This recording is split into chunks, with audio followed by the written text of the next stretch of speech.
Hey everyone, welcome back to Crypto Cash. Thank you so much for joining me here. Hope you're having a fantastic day. Let's take a look here at Solana, see what's going on. We're going to talk about our DCA targets here and simple math to kind of understand where to maybe consider adding to your position. I'm still leaning more towards shorting at 190, just based on the simple fact that there's a lot of confluence there, which I will reiterate here today for you if you're curious about that.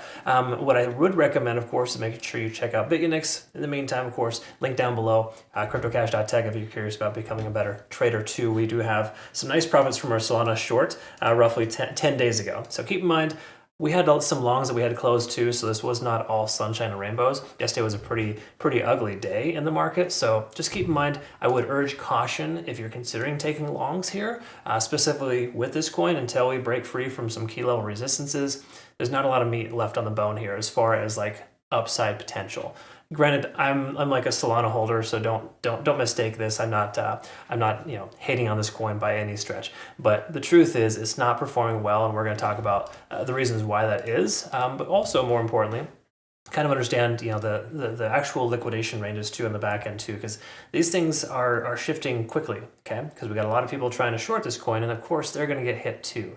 So with me prefacing here, I want to short this coin at 190, it doesn't mean that it can't still recover to that level, and it doesn't even mean that it's going to come back to that range too. We may be stuck in this lower range for some time.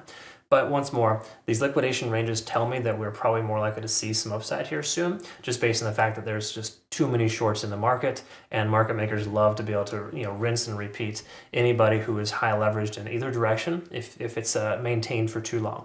Okay, so again, 175 to 177. That's the local immediate range there. So it does imply that 175 to 180 is a stronger likelihood than the price going straight down from here. A lot of that hinges on Bitcoin, though, folks. I feel like Bitcoin's probably going to retest its $97,000 to $98,000 range, and if that is the case, then we'll obviously see something along those lines for Solana, or at least it's more likely to see that. Maybe not obvious. What is obvious here is this liquidation delta being too high. Again, when this number gets too high for too long, market makers see that. They're like, okay, well, everyone and their dog is shorting this coin right now. We're going to pump the price action. We're going to wreck them.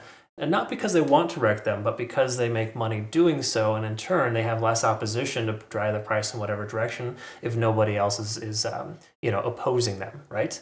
And it doesn't take them much to be able to do this here. There's some people, specifically market makers, who have a ton of Solana and they can dump or pump it at any given time, right? Billions of dollars is going to do a lot more than our hundreds of thousands of dollars, right? So that's just kind of the concept. Again, here's the confluence at 190, massive amount of buying pressure at that level, implying if the price comes back to 190, we'll see some exit liquidity and the price action will probably reject off that level. So me personally, 180 to 190 is that resistance range that I'm heavily considering a short at. Obviously, the conditions could change dramatically between now and the time that happens. So you please need to recognize that just because I say I'm going to short right now at this point doesn't mean I'm just going to blindly jump into a short if that happens. I'm going to reevaluate and ensure it's worthwhile at the time, okay?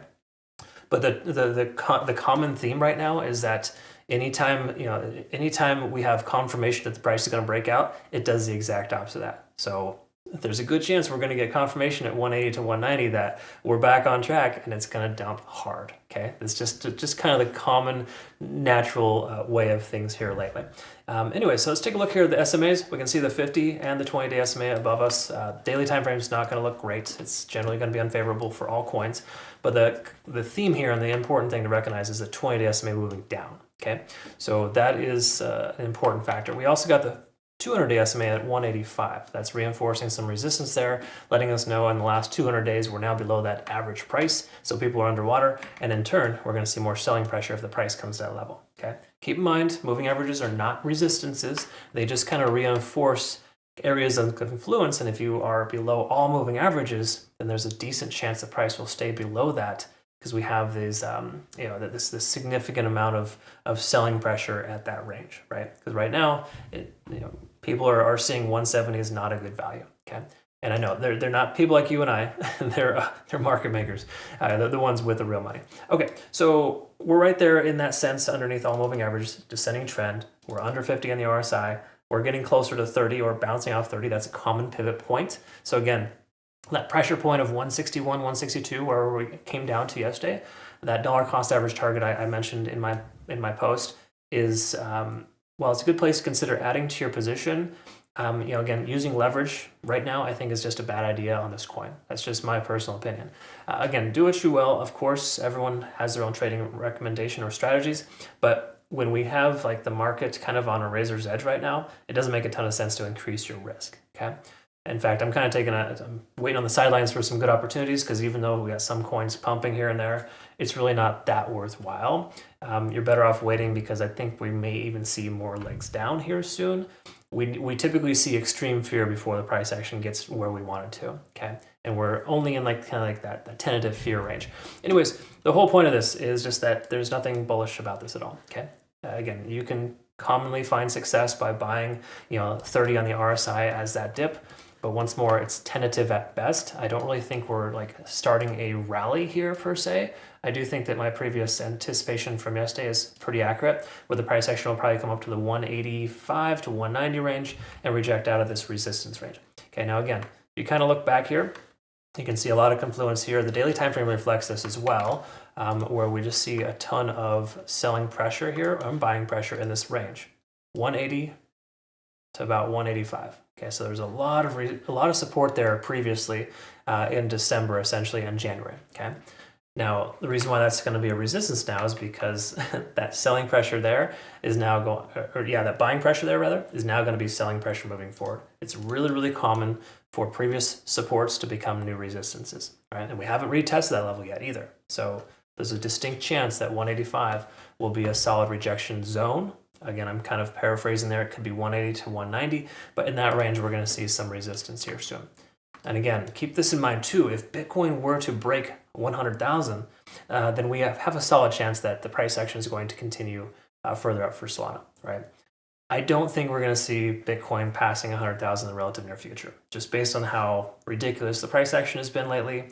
Until whatever market makers pull their claws out of Bitcoin, there's no way we're going to see that level happen.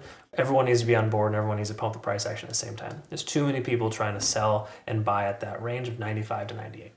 Okay, so that's kind of the idea there. Let's go ahead and summarize here and wrap it up. 4-hour time frame, still bearish. We're under all moving averages. When we take a look here at the RSIs, we're still under 50. These are generally not great signs. Keep in mind here too, lately, we've seen a lot of false positives. When we break above that key level, that resistance, essentially establishing higher highs and higher lows, trend reversal, everything's like set and ready to rock and roll. The price dumps from there. Okay, so almost every time it's been 5 out of 5 times in the last 2 weeks for Bitcoin faking us out, and altcoins kind of following suit. I really don't feel like we get these confirming factors here soon that we're going to see a breakout. I'm not trying to be pessimistic. I'm just being realistic based on the market conditions. The last 10 days of trading has been absolutely abysmal. Okay, it's super terrible. Bitcoin is literally stuck in a range of Candlewick City between 95 to 98,000. Until that range is broken, there's no other way around it. It's just terrible trading conditions. Okay. Now, again, that doesn't mean that you can't find success day trading, for example. Like with our Cornix trading bot, we found some nice little profits here recently. We're up about 400 on a $50 investment per trade in the last month's worth of trading, or 20 days rather. Okay. So again, automating, perhaps even considering just day trading, you're going to be finding some more success there. Swing trading is difficult because the margins are larger and the candle wicks are aggressive right now. Okay, so there's no other way around it. Hourly time frame, let's go ahead and call it a day after this and just recognize that we're still below the cloud. Lagging span is free and clear of the price action. That does imply we could see a breakout here soon. And when I say breakout, I mean 175, 180, 185 tops. We're going to see some resistance at that level if we get there. Between now and then, though, there's no confirming factors here letting us know we want to take long. Even if we do have those confirming factors, I still wouldn't feel confident about it. I'm honestly a little bit on the gun-shy side here based on how manipulated and just terrible the price action has been lately. So that's kind of where we're at there. It's not fantastic, but it is what it is. This is how trading goes. Oftentimes, you're just sitting on the sidelines waiting for good opportunities. And if you're trying to force trades, you're doing it too much. I'll admit there's a couple times here this month where I felt inclined to take a trade because it's been a few days and then kind of getting frustrated with the market. Yeah, it can happen. Absolutely happens to the best of us. So me reiterating the fact that you shouldn't do that is just reinforcing the fact that I need to consistently be, I need to honor that too. Okay. So again, let's all hold each other accountable and make sure that we are good traders, consistent traders. If you want, a little bit of that yourself, or more so just kind of a good community, I highly recommend our Discord community, folks. This is a Pretty awesome place. There's a lot of good insight and good traders here. My admins and community members are awesome. So thanks again for being just an amazing part of my life. Really appreciate that. It's fun to be able to work with you day in and day out. Be sure to check out our Twitter, Telegram, and Discord. I do have, obviously, our playout charts that are available there for you if you're kind of curious. A little humor here and there, too. People are finding that to be beneficial. So this one actually speaks to me for some reason. It's just kind of funny. There's different things there. Anyways, check it out if you want. I appreciate you nonetheless. Hope you have a good rest of the day. We'll see you in the next one. Take care.